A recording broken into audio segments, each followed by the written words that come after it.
Bonne nouvelle pour la rentrée académique 2022-2023, l'École supérieure d'administration, d'économie, de journalisme et des métiers de l'audiovisuel ESAE vous ouvre les portes de ses différents sites. À Gbedjourmende, à Bomé-Calavi, à Kpakpa et même à Parakou, l'université ESAE vous offre des bons d'études et des demi-bourses dans toutes ses filières en licence 1, 2 et 3. Et pour les 100 premières inscriptions en master 1 et 2, bénéficiez des demi-bourses. Nouveau bachelier, vous avez au moins la mention assez bien, inscrivez-vous vite à ESAE et bénéficiez d'un bon de 50 000 francs CFA. Étudiants, étudiantes et nouveaux bacheliers, payez 200 000 francs CFA en sciences de gestion, sciences économiques, sciences juridiques et en administration des affaires en licence 1, 2 et 3 et 500 000 francs CFA en master 1 et 2, 250 000 francs CFA en administration générale, administration des finances, journalisme et métiers de l'audiovisuel en licence 1, 2 et 3 et 600 000 francs CFA en master 1 et 2. Alors, inscrivez-vous vite et profitez des offres exceptionnelles mais également d'un enseignement de qualité à l'université d'excellence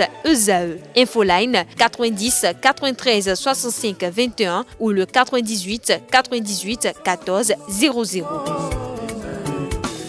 ESAE, l'excellence à un nom. Amis sportifs, bonjour. Les jeunes joueuses du collège d'enseignement général Kobli font mieux que les masculins du collège d'enseignement Sainte-Rita en Afrique du Sud lors de leur deuxième sortie en championnat africain de football scolaire. Les jeunes filles du CEG Kobli ont battu les Seychelloises d'Ansouboualo 1-0.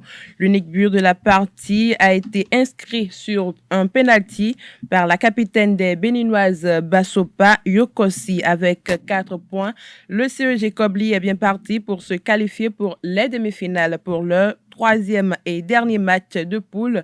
Les Béninoises affronteront les Congolaises du CSG de Mfilou dans la matinée de ce jeudi 6 avril 2023. Dans le cadre de son projet de développement de l'athlétisme à la base, le comité exécutif de la Fédération béninoise d'athlétisme organise à Cotonou un camp de préparation au profit de jeunes athlètes démarré le 3 avril dernier. Ils sont une cinquantaine d'athlètes conviés à ce énième camp de la Fédération béninoise d'athlétisme. Parmi les athlètes convoqués, 6 s'activent pour les championnats d'Afrique des moins de 18 et moins de 20 ans à Lusaka en Zambie du 29 avril au 3 mai 2023, selon le directeur technique national Zéphérin Hunkenou, un autre groupe ira défendre les couleurs du Bénin à Tamale au Ghana dans une semaine lors d'une compétition sous-régionale. Venus de tous les départements du Bénin, ces athlètes qui forment le noyau du développement de l'athlétisme à la base bénéficient des séances de renforcement et de préparation de la direction technique nationale pendant 10 jours en présence de certains entraîneurs. Autre discipline en prélude à l'édition 2023 de l'IHF Trophy de la zone 3, les sélections nationales cadettes et juniors de handball sont depuis le samedi 1er avril 2023 au Mise au Vert à Cotonou. Il s'agit d'un regroupement de 8 jeunes pour peaufiner les derniers réglages dans le but d'une meilleure entame de la compétition. En marge de ce stage qui se déroule au rôle des oies et loisirs de Cotonou, le président de la Fédération béninoise de handball, Sidikou Karimou, a rendu visite au groupe en début de cette semaine. Objectif, doper le moral aux joueuses et aux membres de l'encadrement technique avant leur départ du Bénin pour Accra, la capitale ghanéenne, où va se dérouler l'IHF Trophy de la zone 3 cette année. Dans son message à l'endroit de ses filles, le président a fait preuve d'engagement une fois en terre ghanéenne.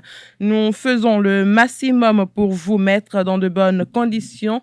Nous ne cesserons pas de faire des efforts afin d'avoir les résultats, a déclaré le président.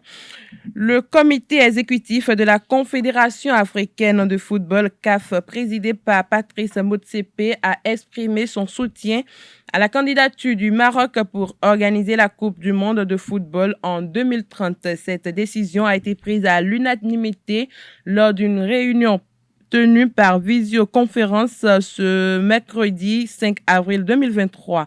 Le Royaume du Maroc s'est associé à l'Espagne et au Portugal pour soumettre une candidature conjointe pour organiser la Coupe du Monde en 2030. Cette candidature a été présentée comme une candidature africaine dans un message du roi Mohamed VI. Lors de la remise de prix d'excellence décernée par l'Union africaine à Kigali. Si la candidature marocaine réussit, ce sera la deuxième fois que l'Afrique accueille la Coupe du Monde après la première édition organisée en Afrique du Sud en 2010. Cette décision de la CAF est une étape importante dans le processus de sélection de l'hôte de la Coupe du Monde 2030 qui sera annoncée en 2024. La candidature conjointe Maroc-Espagne-Portugal concurrencera d'autres candidatures potentielles, notamment une candidature conjointe entre l'Argentine, l'Uruguay, le Paraguay et le Chili. C'est tout pour la Paille des Sports de ce matin. Merci pour votre attention.